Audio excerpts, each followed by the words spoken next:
Amalan apa yang bisa saya lakukan buat diri sendiri dan orang tua yang telah meninggal agar diringankan atau dijauh dari azab kubur? Apakah azab kubur itu kekal buat kaum muslimin? Sebenarnya bukan hanya meringankan, bisa dihilangkan azab kubur itu. Kalau seseorang anak misalnya sering beristighfar kepada Allah untuk orang tuanya, dia sering beristighfar, ya Allah ampunilah kedua orang tuaku, seperti doa yang masyhur Allah ajarkan, Rabbi ghafirli wali walidayya. Doa ini pada saat mereka hidup atau mereka meninggal. Bukan mustahil karena seringnya orang mendoakan, maka dosa-dosanya diampuni oleh Allah. Dan kalau dosanya sudah bersih karena istighfar anaknya, maka bisa saja dia selamat dari azab kubur, nggak diazab lagi, gitu kan. Kalau dia hanya sekedar mendoakan beberapa kali dan memang kadar dosanya belum bersih, maka azab kubur akan datang, tapi pasti memang meringankan.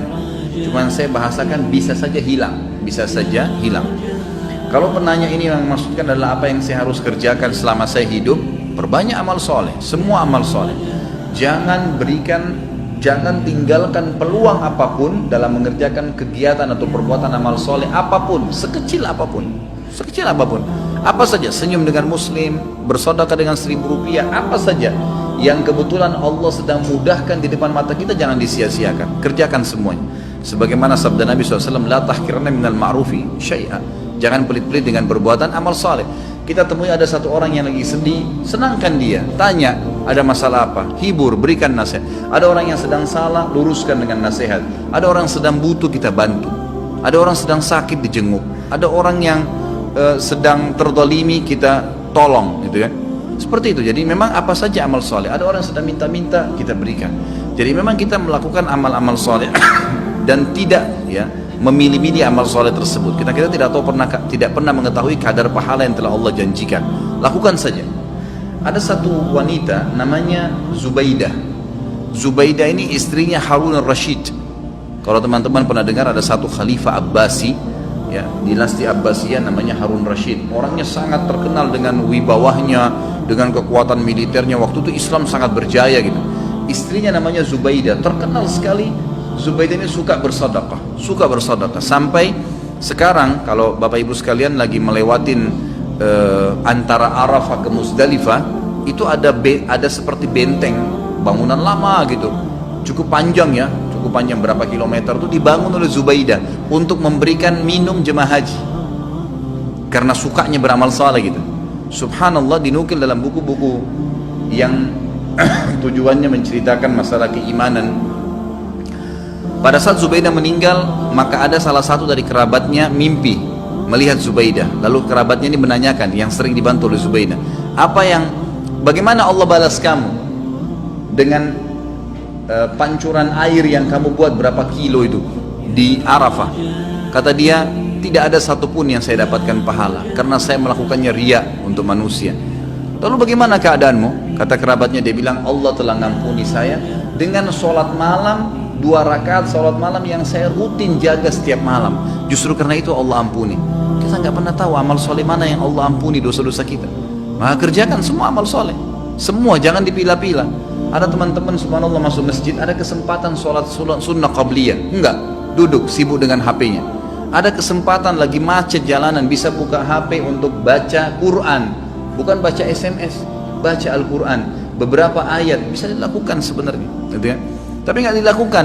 Ada orang yang lagi minta, dibisikin sedikit sama syaitan, sudahlah, dia sudah mampu, nanti di depan. Kita nggak sedekah, enggak. Semua peluang amal soleh lakukan, semua amal soleh lakukan. Dan ingat, untuk beramal soleh harus Bapak Ibu sekalian dipaksakan. Nggak bisa. Kalau Bapak Ibu tidak paksakan sholat malam, percaya lisan saya tidak akan pernah sholat malam sampai mati. Kalau kita tidak pernah paksakan, jadwalkan, ambil tuh Quran di rak untuk dibaca, maka kita tidak akan pernah baca. Karena syaitan itu selalu memasukkan angan-angan, gitu kan? Kalau kita mau ibadah, dia nggak bisa bilang jangan ibadah, tapi diangan-anganin sama dia. Nanti sekalian baca, sekalian baca sekian juz, sekalian, supaya kita undurnya sudah cukup untuk membuat kita meninggalkan amal soleh tersebut. Jadi kita harus paksakan. Allah mengatakan dalam Al-Quran, a'udzubillahi minasyaitonirrajim, walladzina jahadu fina lanahdiyannahum subulana. Orang-orang yang memaksakan diri untuk menempuh jalan-jalan kami, maksudnya perintah-perintah kami, mengerjakan kewajiban yang sunnah, semua dijadwalin sama dia, dipaksakan diri, kami akan pandu dia menuju ke jalan-jalan kami. Kalau kita nggak paksain nggak bakal bisa. Paksain, jadwalin, ya, ajak keluarga, ajak istri, ajak anak, harus, nggak bisa enggak. Selama hidup saya tidak rincikan, semua kesempatan amal soleh lakukan, yang wajib dan yang sunnah, ya, yang wajib dan yang sunnah. Kalau kerabat kita yang sudah meninggal, ada beberapa amal soleh yang bisa kita sampaikan untuk mereka. Yang pertama itu adalah memperbanyak istighfar, bertaubat, ya, mengatakan ya Allah ampunilah, ya Allah rahmatilah. Sebagaimana kita tahu doa pada saat kita sholat jenazah, kita mendoakan itu, Allah maghfirlahu warhamhu, ya Allah ampuni dia, ya Allah rahmati dia. Tadi doa Rabbi ghafirli wali walidayya untuk orang tua, itu juga termasuk minta agar diampuni. Allah maghfir lil muslimina wal muslimat, itu untuk orang hidup dan mati kita bisa doakan istighfar. Ini sangat besar manfaatnya. Ada juga dalam hadis Bukhari dijelaskan akan datang nanti seseorang pada hari kiamat dikasih pahala bergunung-gunung. Jadi ternyata orang ini amal solehnya sudah banyak dan dia selamat dari azab kubur karena amal solehnya banyak, dosanya bisa dikatakan tidak ada atau sedikit sekali. Di hari kiamat dikasih pahala bergunung-gunung. Lalu dia berkata kepada para malaikat, dari mana? Saya tidak pernah saya tidak pernah kerjakan amal-amal ini. Dari mana? Setahu saya nggak ada karena semua amalnya sudah diperlihatkan. Dia bilang ini istighfar anakmu untukmu. Karena pada saat istighfar, ya Allah ampunilah kedua orang tua, kalau kita mengatakan Rabbi ghafirli wali walidayya, ternyata dosa mereka memang sudah bersih, udah nggak ada lagi, maka tetap itu dijadikan sebagai pahala karena tidak ada pembersihan dosa, maka jadi pahala buat mereka. Kemudian ilmu yang bermanfaat yang dia milikin, yang pernah diajarkan kepada kita, makanya saya sarankan orang tua agar selalu tiap hari berbicara dengan anak-anak, titipkan selalu pesan-pesan agama kepada mereka, masalah sholat, masalah apa saja. Maka mungkin mereka akan jadikan sebagai prinsip hidup, itu ilmu yang bermanfaat. Karena tidak semua orang bisa jadi penulis. Kalau antum bisa jadi penulis itu sangat bagus, menulis banyak karya tulis kemudian dibaca oleh orang-orang, itu sangat luar biasa. Seperti Syekh Abu Bakar Jazair sekarang, bukunya yang kita bedah ini, beliau sudah meninggal rahimahullah dan kita bisa belajarin ilmunya gitu kan. Tapi kalau tidak, maka apa saja. Termasuk ulama mengatakan kalau seorang ibu mengajarkan anaknya cara masak dan dia praktekin dalam hidupnya, itu ilmu yang bermanfaat. Seorang ayah mengajar anaknya untuk ke masjid, laki-laki misalnya, mengajar anak-anak untuk mewajibkan mereka untuk pakai jilbab, lalu jadi prinsip hidup mereka, itu semua ilmu yang bermanfaat. Itu semua ilmu yang bermanfaat. Kemudian sedekah jariyah yang ketiga, sedekah yang berjalan terus, ya, program-program, perbaiki masjid, ya, rumah anak yatim. Dan ada di sini yang saya ingin ditiberatkan, yang banyak dilupakan oleh kaum muslimin, ya.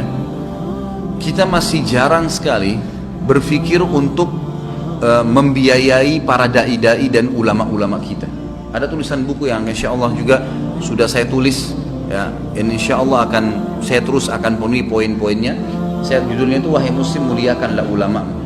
Kita kadang-kadang berpikir atau belum berpikir, ya, kalau bertemu antara seorang alim ulama, memang dia sangat luar biasa ilmunya.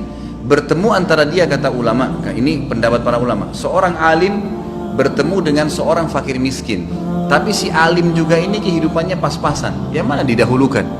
Kata para ulama, si alim yang didahulukan dari si fakir miskin. Karena dia juga dalam keadaan miskin. Kenapa? Karena satu orang alim itu bisa memberikan manfaat kepada jutaan umat dibandingkan dengan orang fakir miskin yang tidak punya ilmu. Sampai pada tingkat itu. Kalau di Saudi ada sponsor dai, ada pembiayaan para ulama. Tidak ada ulama itu yang sengsara. Kalau di Timur Tengah, mereka disiapkan segala-galanya oleh kerajaan atau oleh kaum muslimin yang membiayai mereka. Ini juga hal yang mendasar. Itu bisa menjadi sedekah jariyah karena pada saat dia ternyata melakukan, ya, taklim, dia bisa nulis buku, ya, dari sumbangan harta yang kita kasih, maka tentu kita akan punya andil. Masjid dibangun, rumah anak yatim, memperbaiki janda-janda, rumah-rumah janda, kemudian membantu kaum muslimin kayak sekarang yang lagi, ya, tersiksa, ditampung mereka, kita sumbang. Itu semua hal-hal mendasar yang bisa menjadi perbanyak, ya, amal kita nanti pada saat meninggal. Kemudian haji dan umrah ini juga dibolehkan bagi orang yang hidup menghajikan dan mengumrahkan orang yang sudah meninggal atau orang yang sudah tidak mampu. Hadis Bukhari menjelaskan masalah itu. Seseorang datang kepada Nabi SAW berkata, ya Rasulullah, sungguh ya Rasulullah, orang tua saya, ayah saya sudah tidak mampu mengadakan perjalanan haji, umrah, bahkan musafir, tapi masih hidup, sudah tua sekali nggak mampu. Apakah boleh saya haji dan umrah untuknya? Kata Nabi SAW, umrah dan hajilah untuknya. Berarti orang tidak mampu boleh. Orang yang sudah meninggal adalah hadis Bukhari juga, seseorang sahabat pada saat sedang haji bersama Nabi SAW, lalu dia berkata, ya Allah, labbaik Allahumma hajjan an syubrumati. Ya Allah, saya niat haji untuk syubrumah, keluargaku yang sudah meninggal. Lalu Nabi SAW mengatakan, ahajjta an nafsik, kau pernah haji nggak buat dirimu? Dia bilang, belum ya Rasulullah. Kata Nabi SAW, huj an nafsik thumma huj an syubrumati. Haji dulu buat dirimu, baru kau boleh hajikan kerabatmu yang sudah meninggal. Hadis ini juga menjelaskan bolehnya haji dan umrah untuk kerabat. Ini kurang lebih yang diberikan gambaran oleh para ulama. يا قلب ما زلت تبكي على حبيب جفاك وسرت في ركب ليلى ولحظها إذ رماك وطارت الروح شوقا لمرتع